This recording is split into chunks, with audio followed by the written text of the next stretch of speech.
கிராமத்து மக்கள் தன்னுடைய தேவைக்காக கடலூருக்கு மாநகராட்சி பகுதிக்கு வருவதை போல அவ்வளவு பெரிய நிலம் உங்களுக்கு சிட்டில கிடைக்காதுங்கிறதுனால கூட கிராமத்துக்கு போயிருக்கலாம். சிட்டில இடத்தை கண்டுபிடிச்சு அதுக்கான சர்வே ரிப்போர்ட் எடுத்து அதற்கான ஃபீசிபிலிட்டி சார்ட் எடுத்து அதுக்கான பப்ளிக் ஒப்பீனியன் வாங்கி அதுக்கப்புறம் தான் சார் பூமி பூஜையை போட்டாங்க.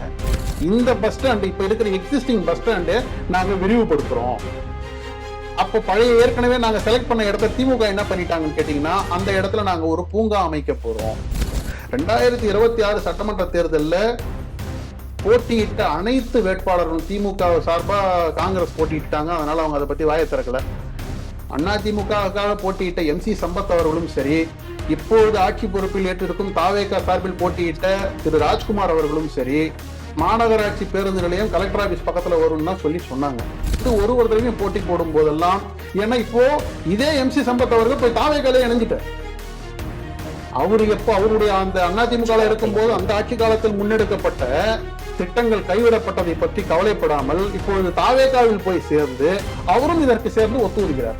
சார், இருக்கிற பேருந்து அகாமடேட் பண்றதுலயே அங்க பிரச்சனைகள் நாங்க சொல்லிட்டு இருக்கோம். நீங்க இன்னும் அதை எக்ஸ்டெண்ட் பண்ணி எத்தனை பேருந்து நீங்க அதில் அகாமடேட் பண்ண முடியும்? நாங்க என்ன சொல்லுவோம்னா, மக்கள்கிட்ட எவ்வளவு பேருக்கு நம்ம இதை பத்தி பேசும்போது அவங்களுடைய எதிர்பார்ப்புகள் 2 இருக்கு சார். நீங்க பேருந்து நிலையத்தை 2 அமைச்சு கொடுங்க. எல்லா ஊர்லயும் 2 பேருந்து நிலையங்கள் இருக்கு. இவரு இந்த முன்னெடுப்பை எடுத்தாருன்னா அந்த இடம் நகர்ப்புற மேம்பாடு ரொம்ப கணிசமாக உயரும். 2வது, நீங்க அங்கிருந்து இங்க வர்றதுக்கான ஆட்டோ ஷேர் ஆட்டோ ஓட்டுநர்களுடைய வாழ்வாதாரம் மிகவும் குறிப்பிடத்தக்க அளவில் உயரும். அது ஏன் எம்பூதூர்ல உயரக்கூடாதுன்னு நினைக்கிறீங்க? எம்பூதூர்ங்கிறது இங்க இருந்து 18 கிலோமீட்டர் போகணும் சார். சார், நீங்க இங்க இருந்து ஒரு ஊருக்கு போய் நீங்க நான் கேட்கறது இங்க இருந்து பண்ருட்டி பஸ் ஸ்டாண்டு போறதுக்கு இங்க ஒரு பஸ் ஸ்டாண்டு வைங்க பண்ருட்டிக்கு போறதுக்குன்னு சொன்னா நான் பஸ் ஸ்டாண்டே வந்து பண்ருட்டியில வைப்பேன்னா ஆட்டோல எப்படி சார் பண்ருட்டிக்கு போக முடியும்? எம்பூதூர் போயிட்டு வரதே ஒரு ஊருக்கு போற மாதிரி ஆயிடும் சார். 2வது, எம்பூதூர் போறது ஃபுல்லாவே காட் ரோடு சார்.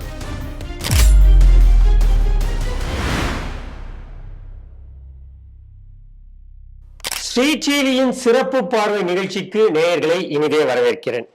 இன்றைய தினம் பாஜகவின் ஆலய மற்றும் ஆன்மீக மேம்பாட்டு பிரிவின் மாநில செயலாளர் திரு வினோத் ராகவேந்தர் அவர்கள் நம்மோடு இணைந்திருக்கிறார். அவர் குறித்து பல்வேறு விஷயங்கள் சொல்வதற்கு இருக்கு. பல்வேறு அந்த மாவட்டம் சார்ந்த, கடலூர் மாவட்டம் சார்ந்த கோவில் ஆக்கிரமிப்பு நிலங்களை மீட்டு தந்தவர், தொடர்ந்து களத்தில் இந்துக்களுக்காக, மக்களின் உண்மையான தேவைகளுக்காக நின்று களத்தில் போராடக்கூடியவர். இன்று கடலூர் பஸ் ஸ்டாண்ட், இந்த புது பஸ் ஸ்டாண்டு ஒன்று கட்டிட்டு இருக்காங்க, அது குறித்த பல்வேறு கேள்விகளுக்கு நம்மோடு விடையளிக்க அரங்கத்தில் இணைந்திருக்கிறார். ஸ்ரீ டிவி நேயர்கள் சார்பாக அவர் இனிதே வரவேற்கிறேன். வணக்கம் சார். வணக்கம். இப்போ 2021 to 2026 காலகட்டம் திமுகவினுடைய காலகட்டம். அந்த காலகட்டத்தில் அவங்க பல்வேறு பேருந்து நிலையங்களை அமைச்சாங்க. அர்பன் டெவலப்மெண்ட் அண்டர் ஸ்கீம்ல ஏகப்பட்ட பேருந்து நிலையங்களை ரீலோகேட் பண்ணாங்க. புதுசாவே ஒரு இடத்திலிருந்து இன்னொரு இடத்திற்கு மாத்தினாங்க. பல்வேறு பேருந்து நிலையங்கள் அப்கிரேடும் செய்யப்பட்டதை பார்க்கிறோம். அது நிறைய விமர்சனங்களும் எழுந்தது. அது பாதி கட்டி முடிக்கிறதுக்கு முன்படியே வந்துருச்சு அப்படிங்கிற விமர்சனங்களும் வந்தது. குறிப்பாக ரீலோகேட் பண்ணது பார்க்கும்போது பஞ்சப்பூர், திருச்சி பக்கத்துல பஞ்சப்பூர் ஒரு பிரம்மாண்டமான ஒரு பேருந்து நிலையமாக வந்தது. அதன் பிறகு திருவள்ளூர் மாவட்டத்தில் இருந்ததை திருத்தணிக்கு அந்த பேருந்து நிலையம், மயிலாடுதுறையில ஒரு ரீலோகேட் பண்ணாங்க பேருந்து நிலையம். அப்புறம் ஆங்காங்கே கொஞ்சம் அப்கிரேட் பண்ணதெல்லாம் பார்க்கிறோம். அதுலயுமே விமர்சனங்கள் உண்டு. தொடர்ந்து அதை கலைஞர் நூற்றாண்டு பேருந்து நிலையம்னு பேர் வச்சாங்க. முக்கியமா சென்னையில கிளாம்பாக்கத்தை ரீலோகேட், கோயம்பேடுல இருந்து இது பண்ணாங்க. இப்ப கடலூரிலுமே அது போன்ற ஒரு பிரச்சனை எழுந்திருக்கிறது. இது குறித்து கொஞ்சம் சொல்லுங்க சார். அது என்ன, இப்ப கடலூர் எப்ப இருக்கிற பேருந்து நிலையத்துல என்ன வசதி குறைபாடு, எதனால இந்த புது இடத்துக்கு மாத்துறாங்க? கடலூர் பேருந்து நிலையம், இப்ப இருக்கிற பேருந்து நிலையம் பார்த்தீங்கன்னா கடலூரினுடைய ஹார்ட் ஆஃப் டவுன் அப்படின்னு சொல்லக்கூடிய திருப்பாதிரிப்புலியூரினுடைய மையப்பகுதியில, ஏன்னா எந்த ஊர்லயுமே இல்லாத ஒரு சிறப்பு கடலூர் பேருந்து நிலையமும் ரயில்வே ஸ்டேஷனும் பக்கத்துல இருக்கும். ஒரு வாக்கபிள் டிஸ்டன்ஸ், ஒரு 100 மீட்டர் டிஸ்டன்ஸ்லயே மக்கள் பேருந்து நிலையத்திலிருந்து ரயில் நிலையத்துக்கு ஈஸியா போயிடலாம். அப்படி ஒரு வசதி இருக்கக்கூடிய ஒரு பேருந்து நிலையம் கடலூர் பேருந்து நிலையம். அண்ணா பேருந்து நிலையம் என்று சொல்லி அழைக்கக்கூடிய கடலூர் பேருந்து நிலையம்.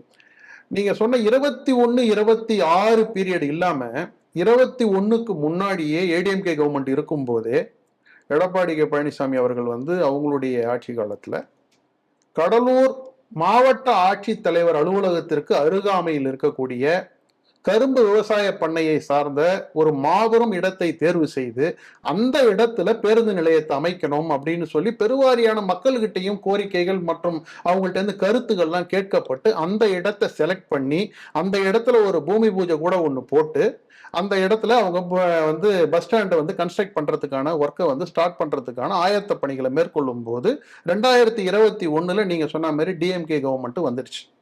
டிஎம்கே கவர்மெண்ட் வந்த உடனே கடலூர்ல அப்ப 2021 வரைக்கும் கடலூருடைய சட்டமன்ற உறுப்பினராகவும் மற்றும் வந்து தொழில்துறை அமைச்சராகவும் இருக்கக்கூடிய திரு MC சம்பத் அவர்கள் வந்து இந்த பணியை வந்து முன்னெடுத்து செஞ்சாங்க. அதுக்கப்புறம் 2021 திமுக பீரியட் வரும்போது திரு கோ ஐயப்பன் அவர்கள் திமுக சார்பாக சட்டமன்ற உறுப்பினராக தேர்ந்தெடுக்கப்படுகிறார். அவர் தேர்ந்தெடுக்கப்பட்ட பின்னாருமே வந்து இந்த இடத்துல பஸ் ஸ்டாண்ட் இயங்கணும்ன்ற மாதிரி இந்த இடத்துல தொடங்கணும்ன்ற மாதிரியான ஒரு முன்னெடுப்பு வரும்போதுதான் திரு ஐயப்பன் அவர்களுக்கும் திமுகவை சார்ந்த முன்னாள் அமைச்சர் திரு MRK பன்னீர்செல்வத்திற்கும் இடையேயான ஒரு அரசியல் காழ்ப்புணர்ச்சியின் காரணமாக கடலூர் பேர் ஜெனரலா பாத்தீங்கன்னா சார் நீங்க சொன்னீங்க பாருங்க, அப்கிரேட் பண்றோம், ரீலோகேட் பண்றோம். இங்க பொறுத்த வரைக்கும் என்ன பண்ணாங்க, அப்கிரேட் பண்ணல, ரீலோகேட் மட்டும் பண்ணிட்டாங்க. ரீலோகேட் பண்றன்ற பேர் வழியில என்ன பண்ணிட்டாங்கன்னா கடலூர் பேருந்து நிலையத்தை கொண்டு போய் குறிஞ்சிப்பாடி சட்டமன்ற தொகுதியில வச்சுட்டாங்க. புதூர் என்று சொல்லி அழைக்கக்கூடிய ஒரு சின்ன கிராமம் அது. அந்த கிராமம் வந்து ஒரு முந்திரி விவசாயம் செய்யக்கூடிய ஒரு கிராமம். அங்கிருந்து தான் வந்து நிறைய தொழிலாளர்கள் கடலூர் மாவட்டம் மற்றும் சென்னையில கூட நிறைய தொழிலாளர்கள் வந்து புதூர்ல இருந்து தான் வந்து வேலைக்கு வருவாங்க. அந்த மாவட்டம் அந்த இடத்துல புதூர்னு சொல்லக்கூடிய ஒரு இடத்துல விவசாய பூமியை வந்து அழிச்சு அந்த இடத்துல ஒரு மிகப்பெரிய பஸ் ஸ்டாண்டை உருவாக்கணும்னு சொல்லி இவங்க 2 பேருக்கு இடையிலான ஒரு பொலிட்டிக்கல் கிளாஷ். திரு கோ ஐயப்பன் அவர்களை சப்ரஸ் பண்ணணும், அந்த இடத்துல அமைச்சர் தன்னுடைய பவரை காட்டணும் அப்படிங்கிறதுக்காக இங்க இருந்து ஆல்மோஸ்ட் 15 கிலோமீட்டர் உள்ள டிஸ்டன்ஸ் உள்ள இடத்துக்கு இப்ப இருக்கிற எக்ஸிஸ்டிங் பஸ் ஸ்டாண்ட் வந்து ஹார்ட் ஆஃப் சிட்டில இருக்குன்னு நான் சொல்றேன். டிஸ்ட்ரிக்ட் கலெக்டர் ஆஃபீஸும் சிட்டிக்குள்ளதான் வச்சிருக்காங்க. புது கலெக்டரேட் வந்து ஃபுல்லா மாடர்னைஸ் பண்ணி கம்பைன்டு இப்பெல்லாம் அஃபீஷியல் குவார்டர்ஸ் அஃபீஷியல் காம்ப்ளெக்ஸ் பார்த்தீங்கன்னா combined official complex with district கலெக்டரேட்டோட தான் இருக்கும். அப்போ அந்த இடத்துக்கு பக்கத்துல வச்ச இடமும் வந்து very apt for public movement. அவர் என்ன பண்றாரு, இவருடைய பொலிட்டிக்கல் ஒரு அஜெண்டாக்காக வேண்டி கடலூர்ல இருந்து கொண்டு போய் புதூருக்கு ஷிஃப்ட் பண்ணதுக்கு போகும்போது தான் ஏகப்பட்ட போராட்டங்கள். அதாவது அவருடைய குறிஞ்சிப்பாடி அவருடைய சட்டமன்ற தொகுதிக்குள்ள வருது. அவருடைய சட்டமன்ற தொகுதிக்குள்ள வருதுன்னா அவருடைய சட்டமன்ற தொகுதியினுடைய எண்டு கடலூர் சட்டமன்ற தொகுதிக்கு எங்கேயோ அப்பாற்பட்டு போயிருக்குது அது சார். அதாவது குறிஞ்சிப்பாடிங்கிறது வந்து கடலூர் மாவட்டத்தை சார்ந்தது சார். குறிஞ்சிப்பாடி கிராமத்துல இருக்கிற மக்கள் வந்து கடலூருக்கு வரணும்னு விருப்பப்படுவாங்க. இவர் என்ன பண்ணிட்டாருன்னா கடலூர்ல இருக்கணும், பஸ் ஏறதுக்கு குறிஞ்சிப்பாடி வாடான்னு சொல்லிட்டாரு. புரியுதா உங்களுக்கு? கிராமத்து மக்கள் தன்னுடைய தேவைக்காக கடலூருக்கு மாநகராட்சி பகுதிக்கு வருவதை போகல, அவ்வளவு பெரிய நிலம் உங்களுக்கு சிட்டில கிடைக்காதுங்கிறதுனால கூட கிராமத்துக்கு போயிருக்கலாம். சிட்டில இடத்தை கண்டுபிடிச்சு அதுக்கான சர்வே ரிப்போர்ட் எடுத்து அதற்கான ஃபீசிபிலிட்டி சார்ட் எடுத்து அதுக்கான பப்ளிக் ஒப்பீனியன் வாங்கி அதுக்கப்புறம் தான் சார் பூமி பூஜையை போட்டாங்க. எவ்வளவு லேண்ட் வேணுங்கிறது எவ்வளவு லேண்ட் இருக்குன்றது எல்லாத்தையுமே அசஸ் பண்ணிட்டு அதிமுக பீரியட்ல பண்ணாங்க. கவர்மெண்ட் மாறின உடனே இந்த எம்எல்ஏக்கு ஒரு விஷயம் வந்துடக்கூடாதுன்றதுக்காக கூட அவங்க பண்ணி, ஏன்னா வந்து அதுல மாநகராட்சி தேர்தல் ஏகப்பட்ட பிரச்சனைகள் வந்தது, அங்க இருக்கிற மாமன்ற உறுப்பினர்கள்லாம் வந்து கடத்தப்பட்டார்கள், அதெல்லாம் நிறைய விஷயங்கள் நடந்தது. ஏற்கனவே அந்த தொகுதி அந்த மாவட்டத்தின் வந்து முடிசூடா மன்னன் வந்து அந்த தொகுதி அந்த சட்டமன்ற தொகுதி அமைச்சர் தானே சார் இருக்காரு, இன்னும் அவர் தானே இருக்காரு காலங்காலமா. எந்த அமைச்சர் இருக்காரு? நீங்க முன்னாள் திமுக அமைச்சர் தானே சார். அவர் குறிஞ்சிப்பாடி சட்டமன்ற தொகுதி தான் சார். வந்து முடிசூடா மன்னன் எல்லாம் யாருமே கிடையாது சார். இன்னைக்கு ஒருத்தருக்குள்ள முடிசூட்டி விட்டுறாங்க சார் மக்கள். நாளைக்கு நீங்கள் நானும் கூட முடிசூட்டிக்கலாம், அது யாரும் வந்து தடுத்துவே முடியாது. பொறுத்த வரைக்கும் மாவட்ட செயலாளர்கள் அந்த மாவட்டத்தின் வந்து முடிசூடா மன்னர்களாக தான். எத்தனையோ மாவட்ட செயலாளர்கள் தோத்து போயிட்டாங்களே சார் இந்த தடவை. அதெல்லாம் நம்ம எதிர்பார்க்கவே முடியாது. வந்து மக்கள் வந்து ரொம்ப தெளிவாயிட்டாங்க. ஒரு சில குழப்பத்திலையும் சில தெளிவுகள் பிறந்திருக்கு, சில தெளிவுகள்லயும் குழப்பங்கள் நீடிச்சிட்டு இருக்கு. எல்லாத்துக்குமே ஒரு விடி வரும். அதாவது இப்ப என்ன கேட்டீங்கன்னா சார், அவருடைய சட்டமன்றத்துக்கு குறிஞ்சிப்பாடி என்று, அதாவது வந்து குறிஞ்சிப்பாடி சட்டமன்ற தொகுதின்னு சொல்றதை விட கடலூரினுடைய பேருந்து நிலையம் கடலூர் மாநகராட்சி பகுதியில இருக்கணும் இல்லையா? அது கண்டிப்பா கடலூர் மாநகராட்சி பகுதியை தாண்டி இன்னொரு இடத்துல கொண்டு போய் இப்ப அதுக்கு என்ன ஒரு ஜஸ்டிபிகேஷன் கொடுக்குறாங்கன்னா, நாங்க வந்து ஏற்கனவே இருந்த நகராட்சி இப்ப வந்து மாநகராட்சியாக அப்கிரேட் ஆயிடுச்சு. மாநகராட்சி அப்கிரேட் ஆகும் போது நாங்க இன்னும் வந்து இதை வந்து வரையறைப்படுத்தப்படும் போது அந்த இடத்து வரையும் நாங்க போயிடுவோம். அப்போ நீங்க வந்து உங்களுடைய பஸ் ஸ்டாண்ட் அங்க வச்சுட்டீங்கன்றதுக்காக உங்களுடைய மாநகராட்சி அது வரையும் தூக்கிட்டு வந்த வடிவேல் சொல்லுவார்களே, நமக்கு திட்டங்கள்லாம் வேணும்னா இங்க இருக்கிற தமிழ்நாடு அப்படியே கொண்டு போய் டெல்லி கிட்ட வச்சு எல்லா திட்டங்களையும் நம்ம வாங்கிக்கணும்ன்ற மாதிரி இந்த பஸ் ஸ்டாண்டை அப்படியே கொண்டு போய் எம்பூதர் கிட்ட மாத்திட்டு நம்மளுடைய மாநகராட்சியும் அப்படியே எம்பூதர் வரையும் எக்ஸ்டெண்ட் பண்ணிடணும்னு சொல்றாங்க. அதாவது அதுக்குன்னு ஒரு கைட்லைன்ஸ் எதுவுமே ஃபாலோ பண்ணலன்னு சொல்றீங்களா? இப்ப கடலூர் மாவட்டத்தை பொறுத்த வரைக்கும் சுமார் ஒரு 26 லட்சம் வாக்காளர்கள் இருப்பாங்க. ஒரு 2000க்கும் மேற்பட்ட பள்ளிகள் இருக்கும், 15க்கும் மேற்பட்ட ஆர்ட்ஸ் காலேஜ் இருக்கும், நிறைய இன்ஜினியரிங் காலேஜ் இருக்கும். இது பிளஸ் பார்க்கும்போது நெய்வேலி இருக்கு பக்கத்திலேயே. இது எல்லாத்துக்கும் அக்சசபிளா இருக்கக்கூடிய மாதிரியான ஒரு இடத்த தானே சூஸ் பண்ண முடியும். கலெக்டரேட் பக்கத்துல போடுங்கன்னு சொல்லி சொன்னோம் சார். முதல்ல எல்லாத்துக்கும் மேல மக்கள் கருத்துன்னு ஒண்ணு இருக்கு. கண்டிப்பா அந்த மக்கள் கருத்தை கேட்டீங்கன்னு சொன்னாலே அந்த இடத்துக்கு போக வேண்டாம்ன்றதுதான். இப்ப வெரி ஃபார்ச்சுனேட் தட் இப்ப அந்த இடத்துக்கு போகலன்ற மாதிரியான ஒரு முடிவை இப்போது சட்டமன்ற உறுப்பினராகவும் திரு வீட்டு வசதித்துறை மற்றும் நகர்ப்புற மேம்பாட்டுத்துறை அமைச்சராகவும் பொறுப்பேற்றுள்ள மதிப்பிற்குரிய சகோதரர் திரு ராஜ்குமார் அவர்கள், டிவிகே அரசின் அமைச்சராக இருக்கக்கூடிய ராஜ்குமார் அவர்கள் இப்போது அதுக்கான கள ஆய்வினை செய்து அவர் என்ன முடிவு எடுத்திருக்காருன்னு கேட்டீங்கன்னா, அந்த இடத்தை நாங்க நெல்கூடம் ஆக்கிடுறோம். எது அந்த எம்புதூர்னு சொல்லக்கூடிய இடத்தை ப்ராஜெக்ட் காஸ்ட் சொல்றாங்க 38 கோடி இருக்குன்னு சொல்றாங்க சார். 38 கோடி யார் விட்டு பணம் சார்? உங்க வீட்டு பணமா என் வீட்டு பணமா? அள்ளி விட வேண்டியது தானே. சரி, இவர் என்ன முடிவு எடுக்கிறாருன்னா அந்த இடத்த நாங்க நெல்கூடம் நாக்கிடுறோம், இந்த பஸ் ஸ்டாண்ட் இப்ப இருக்கிற எக்ஸிஸ்டிங் பஸ் ஸ்டாண்டு நாங்க விரிவுபடுத்துறோம். அப்போ பழைய ஏற்கனவே நாங்க செலக்ட் பண்ண இடத்த திமுக என்ன பண்ணிட்டாங்கன்னு கேட்டீங்கன்னா, அந்த இடத்துல நாங்க ஒரு பூங்கா அமைக்க போறோம். அந்த பூங்காவுக்கு பேர் வள்ளலார் பூங்கா நாங்க பேர் வைக்க போறோம். அதிமுக தேர்ந்தெடுத்த இடத்தை திமுக அந்த இடத்தில் பூங்கா அமைப்பது 2 பாகமா பிரிச்சுட்டாங்க. ப்ராஜெக்ட் 1 பூங்கா, ப்ராஜெக்ட் 2 லைப்ரரி. சரிங்களா? ஏன்னா அந்த இடம் பஸ் ஸ்டாண்டு கட்டக்கூடாது. ஸோ அந்த இடம் கரம்பா இருக்கு. அந்த இடத்துல ஏதாவது ஒண்ணு செஞ்சாகணும். அப்ப என்ன செய்யலாம்? எதையாவது ஒண்ணு கட்டு சார். வள்ளலார் பூங்காவை கொண்டு போய் நீங்க கலெக்டர் ஆபீஸ் பக்கத்துல போய் தள்ளி போய் வச்சீங்கன்னு சொன்னா, பூங்கான்றது சென்டர்ல மஞ்சை மைதானம் இருக்கு, அந்த இடத்துக்கு பக்கத்துல வைக்கலாம். ஸோ அந்த இடத்துல வள்ளலார் பூங்கா பண்ண போறோம்னு சொன்னோன்னே, ஆனால் இப்ப நீங்க 2026 சட்டமன்ற தேர்தல் நீங்க ரொம்ப உன்னிப்பாக கவனிக்கணும். 2026 சட்டமன்ற தேர்தலில் போட்டியிட்ட அனைத்து வேட்பாளர்களும் திமுக சார்பா காங்கிரஸ் போட்டிட்டாங்க. அதனால அவங்க அதை பத்தி வாயை திறக்கல. அதிமுகவுக்காக போட்டியிட்ட MC சம்பத் அவர்களும் சரி, இப்போது ஆட்சி பொறுப்பில் ஏற்றிருக்கும் தாவேகா சார்பில் போட்டியிட்ட திரு ராஜ்குமார் அவர்களும் சரி, மாநகராட்சி பேருந்து நிலையம் கலெக்டர் ஆபீஸ் பக்கத்துல வரும்னு தான் சொன்னாங்க. இப்ப என்ன பண்ணிட்டாங்கன்னா, இந்த இடத்த பத்தியே பேசாம எம்புதூருக்கு போகல. இப்ப பிரச்சனை என்னன்னு சொன்னால், மக்கள் பிரச்சனைன்றதை விட பொலிட்டிக்கல் ப்ராப்ளம். MRK பன்னீர்செல்வத்தை சப்ரஸ் பண்ணணும். அந்த இடத்துல நீங்க ஏற்கனவே கொண்டு போனீங்க இல்லையா, அந்த இடத்துல நீங்க நெல்கூடம் ஆக்கிடுங்க. நாங்க இந்த இருக்கிற எக்ஸிஸ்டிங் பஸ் ஸ்டாண்டை நாங்க எக்ஸ்டெண்ட் பண்ணி அதை நாங்க இன்னும் எப்படி நீங்க சொன்ன மாதிரி இன்னும் கொஞ்சம் அதற்கான ஃபெசிலிட்டேட் எப்படி நம்ம இன்னும் கொஞ்சம் ஜாஸ்தி பண்ண முடியும் அப்படிங்கிற மாதிரியான விஷயங்களை நாங்க அனலைஸ் பண்றோம்னு சொல்லி கலெக்டரை கூட்டு போயிட்டு மாநகராட்சி கமிஷனரை கூட்டு போயிட்டு கள ஆய்வு பண்றாங்க. என் கேள்வி என்னன்னு கேட்டீங்கன்னா சார், இப்ப இருக்கிற bus stand centre of the சிட்டில இருக்கு. அதனுடைய பாட்டில் நெக் என்னன்னு கேட்டீங்கன்னா, அதுக்கு வெளியில வர்றதுக்கும் சரி, பஸ் உள்ள போறதுக்கும் சரி ஒரே வழி. எஸ்பெஷலி பண்டிகை நாள்ல அந்த ரோட்லயே தான் பஜார் இருக்கு, ஜுவல்லரி இருக்கு. Jewellery market Cuddalore bus stand ரோட்லயே தான் இருக்கும். கடலூர்னுடைய மற்ற ஃப்ளவர் பஜார் அதே கடலூர் பஸ் ஸ்டாண்டை ஒட்டியே இருக்கு. தியேட்டர்ஸ் அந்த இருக்கிற கடலூர் பஸ் ஸ்டாண்டை சுத்தியே இருக்கும். ரோடு ஒரே ரோடு, உள்ள வர்றதும் ஒரே ரோடு, வெளியில போறதும் ஒரே ரோடு. இன் அண்ட் அவுட்டுக்கு தனித்தனி அக்சஸ் கிடையாது. ராத்திரி 10 மணிக்கு மேல போனீங்கன்னா பஸ் உள்ள வர்ற பஸ்ஸே தான் அதே ரோட்லயே வெளியிலையும் போவாங்க. ஸோ அதனால விபத்துகள் நடக்கிறதுக்கான வாய்ப்புகள் ரொம்ப ரொம்ப ரொம்ப ஜாஸ்தி. ஸோ இவ்வளவு பிரச்சனைகளுக்கு இடையில மறுபடியும் ஏற்கனவே செலக்ட் பண்ண ஒரு லேண்டை மக்கள் ரொம்ப எதிர்பார்ப்போட இருக்கக்கூடிய இந்த இடத்துல ஒரு பேருந்து நிலையம் அமையும் அப்படின்னு எதிர்பார்த்த மக்களுடைய எண்ணத்துல நீங்க ஒரு தடவையும் போட்டி போடும் போதெல்லாம், ஏன்னா இப்போ இதே MC சம்பத் அவர்கள் போய் தாவேகால இணைஞ்சிட்டார். அவரு எப்போ அவருடைய அந்த அதிமுக இருக்கும் போது அந்த ஆட்சி காலத்தில் முன்னெடுக்கப்பட்ட திட்டங்கள் கைவிடப்பட்டதை பற்றி கவலைப்படாமல் இப்பொழுது தாவேகாவில் போய் சேர்ந்து அவரும் இதற்கு சேர்ந்து ஒத்துழைக்கிறார். மக்களுடைய நிலைப்பாடு என்னவா சார்? புது பேருந்து நிலையத்துக்கு போகணும்னு விரும்புறாங்களா, இல்ல இருக்கிற இந்த கன்ஜெஸ்டட்லயே இப்படியே இருந்துட்டு போயிடுவோம், இதை மாத்தாதீங்க, இதுதான் வசதியா இருக்கு அப்படின்னு சொல்றாங்களா? சார், கன்ஜெஸ்டட் பேருந்து நிலையத்தினால பாத்தீங்கன்னா sir, festival days especially Deepavali Pongal பாத்தீங்கன்னா பக்கத்துலேயே உழவர் சந்தை இருக்கு சார். கோயிலுக்கு போனோம், கடலூரினுடைய மெயினான பாடலேஸ்வரர் கோயிலுக்கு போனாலும் சரி, திருவனந்தபுரம் கோயிலுக்கு போனோம், எல்லாமே இந்த வழியாக தான் போய் ஆகணும். அதுவே one way, 2 wheelers and cars போறதுக்கு ஒன் வே அந்த ரோடு. அந்த இடத்துல வந்து நீங்க மறுபடியும் அதே இடத்துல பேருந்து நிலையத்தை நான் எக்ஸ்டெண்ட் பண்ண போறேன் அப்படின்னு சொன்ன வைடன் பண்றோம், அதுல நாங்க இன்னும் ஜாஸ்தியா சார் இருக்கிற பேருந்து அகாமடேட் பண்றதுலயே அங்க பிரச்சனைகள் நாங்க சொல்லிட்டு இருக்கோம். நீங்க இன்னும் அதை எக்ஸ்டெண்ட் பண்ணி எத்தனை பேருந்து நீங்க அதுல அகாமடேட் பண்ண முடியும்? நாங்க என்ன சொல்லுவோம்னா, மக்கள்கிட்ட எவ்வளவு பேர்கிட்ட நம்ம இதை பத்தி பேசும்போது அவங்களுடைய எதிர்பார்ப்புகள் ரெண்டா இருக்கு சார். நீங்க பேருந்து நிலையத்தை ரெண்டா அமைச்சு கொடுங்க. எல்லா ஊர்லயும் ரெண்டு ரெண்டு பேருந்து நிலையங்கள் இருக்கு. ஸோ கடலூர் மாநகராட்சியை வந்து ரெண்டா பிரிக்கிறது அந்த கெடிலம் நதி வந்து கடலூரை ரெண்டா பிரிக்குது. ஏன்னா இப்ப நம்ம சொல்லக்கூடிய டிஸ்ட்ரிக்ட் கலெக்டர் ஆபீஸ் பக்கத்துல இருக்கிற பகுதிகளும் மிகப்பெரிய நகர்ப்புற வாழ்விடங்கள் உள்ள பகுதி. செம்மண்டலம், சாவடி, கோண்டூர், மஞ்சக்குப்பம் அந்த பகுதிகள் எல்லாம் சேர்ந்த இடம் அந்த இடம்.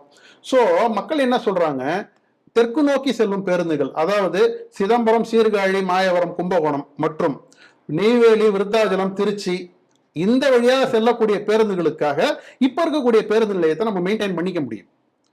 இந்த பேருந்து நிலையத்தை பொறுத்தவரையும் கெடிலத்திற்கு தெற்கு புறமாக நாம் கூறக்கூடிய இந்த மாவட்ட ஆட்சியர் அலுவலகத்துக்கு இருக்கிற பக்கத்துல இருக்கக்கூடிய அதிமுக பூஜை போட்ட இடம், அந்த இடத்துல பொறுத்தவரையும் அதிமுக பூஜை போட்ட இடம்ன்றதை விட மக்கள் பூஜை போட்டுட்டு இருக்கிற இடம், அந்த இடத்துல வந்தா நல்லா இருக்கும்னு சொல்லி அந்த இடத்துல இருந்து புதுச்சேரி மார்க்கமாக சென்னை வரக்கூடிய பேருந்துகள், பண்ருட்டி மார்க்கமாக திருக்கோயிலூர், வேலூர், திருவண்ணாமலை போகக்கூடிய பேருந்துகள், அதே மாதிரி விழுப்புரம் போகக்கூடிய பேருந்துகள், அந்த பேருந்து நிலையத்துக்காக இங்க ஒரு பஸ் ஸ்டாண்டு, நீங்க அங்க ஒரு பஸ் ஸ்டாண்ட் மெயின்டைன் பண்ணீங்கன்னு சொன்னால் நீங்க அந்த பஸ் ஸ்டாண்ட்ல இருந்து இந்த பஸ் ஸ்டாண்டுக்கு டிரான்சிட்டுக்கு நீங்க வந்து இன்டர்னலா டவுன் பஸ் ஆப்ரேட் பண்ணலாம். ரெண்டாவது, எல்லா டவுன்ல இருந்து வரக்கூடிய மக்கள், எல்லா வில்லேஜ்ல இருந்து வரக்கூடிய மக்கள் கலெக்டர் ஆபீஸுக்கு தான் வருவாங்க. கலெக்டர் ஆபீஸுக்கு வரக்கூடிய மக்கள் பாண்டிச்சேரி பஸ்ஸை பிடிச்சி வந்தாங்கன்னா நேரம் இந்த பாண்டிச்சேரி பஸ் ஸ்டாண்டுக்கு தான் வரும் அந்த பஸ். இல்லைனாலும் அந்த பஸ் ஸ்டாண்டுக்கு வந்தாங்கன்னா அங்கேருந்து நீங்க கொடுக்கக்கூடிய டவுன் பஸ் மூலமா இங்க வருவாங்க. இங்க வரும்போது வெரி அட்ஜசன் காம்பவுண்ட் வாலை ஒட்டி இந்த பகுதி இருக்கு. கலெக்டரேட்டினுடைய காம்பவுண்ட் வாலும் இந்த புதுசா வரக்கூடிய பேருந்து நிலையம் அமைய உள்ள பகுதி நம்ம கேட்க பகுதியும் ஒரே இடமா இருக்கும். அப்போ உங்களுக்கு மக்கள் ஈஸியா கலெக்டரேட் அப்ரோச் பண்றதுக்கு ரொம்ப ஈஸியான ஒரு வசதி வாய்ப்பு இருக்கும். ரெண்டாவது, நீங்க புதுசா ஒரு இடத்துல ஒரு பஸ் ஸ்டாண்டை கொண்டு வரும்போது அந்த இடத்தை சுத்தி கடைகள், அந்த இடத்துல சுத்தி ஒரு நகர்ப்புற மேம்பாடு, ஏன்னா இவரே நகர்ப்புற மேம்பாட்டுத்துறை அமைச்சராக தான் இருக்கார். இவர் இந்த முன்னெடுப்பை எடுத்தாருன்னா அந்த இடம் நகர்ப்புற மேம்பாடு ரொம்ப கணிசமாக உயரும். ரெண்டாவது, நீங்க அங்கிருந்து இங்க வர்றதுக்கான ஷேர் ஆட்டோ ஓட்டுநர்களுடைய வாழ்வாதாரம் மிகவும் குறிப்பிடத்தக்க அளவில் உயரும். அது ஏன் எம்புதூர்ல உயரக்கூடாதுன்னு நினைக்கிறீங்க? எம்புதூருங்கிறது இங்க இருந்து 18 கிலோமீட்டர் போகணும் சார். நீங்க இங்கேருந்து ஒரு ஊருக்கு போய் நீங்க, நான் கேட்கறது இங்கேருந்து பண்ருட்டி பஸ் ஸ்டாண்டு போறதுக்கு இங்க ஒரு பஸ் ஸ்டாண்டு வைங்க பண்ருட்டிக்கு போறதுக்குன்னு சொன்னா, நான் பஸ் ஸ்டாண்டே கொண்டு போய் பண்ருட்டியில வைப்பேன்னா ஆட்டோல எப்படி சார் பண்ருட்டிக்கு போக முடியும்? எம்புதூர் போயிட்டு வரதே ஒரு ஊருக்கு போற மாதிரி ஆயிடும் சார். ரெண்டாவது, எம்புதூர் போறது ஃபுல்லாவே காட் ரோடு சார். அந்த காட் ரோடுல நீங்க உங்களுக்கு நைட் செக்யூரிட்டியே கிடையாது சார். நான் சொல்றது ரெண்டுமே டவுன்ல இருக்கும் சார், ரெண்டுமே டவுன்ல இருக்கும். இங்கேருந்து இங்க போறதுக்கான சார் முதல்ல வந்து அந்த இடத்துல டிராபிக் பெரிய லெவல்ல குறைஞ்சிரும் சார். நான் சொல்லக்கூடிய அந்த பேருந்து நிலையம், அந்த பஸ் ஸ்டாண்டு, இந்த மார்க்கெட்டு, உழவர் சந்தை, இந்த பகுதியில் அமையக்கூடிய டிராபிக், அதாவது மக்கள் ரொட்டீனா வரக்கூடிய மார்க்கெட் பகுதிக்கு வரக்கூடிய மக்கள் எந்த விதமான கஷ்டமும் இல்லாத வந்துட்டு போவாங்க.